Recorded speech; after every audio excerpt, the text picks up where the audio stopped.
সংরক্ষণটার মধ্যে সাধারণত মেছো বিড়াল, মানে এটাকে মানুষ বাঘ হিসাবে জানতো, মেছো বাঘ। তো এটা আসলে বাঘ না, এটা হলো আসলে একটা বিড়াল প্রজাতি।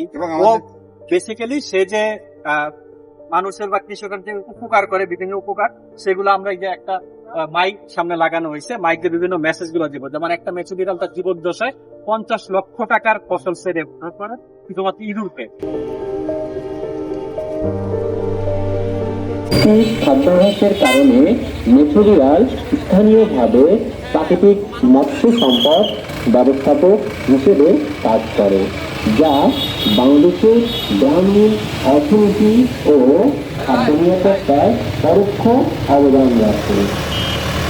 প্রতিটি মেছো বিড়াল তাদের জীবনদশায় ইঁদুর থেকে 50 লক্ষ টাকার ফসল রক্ষা করে।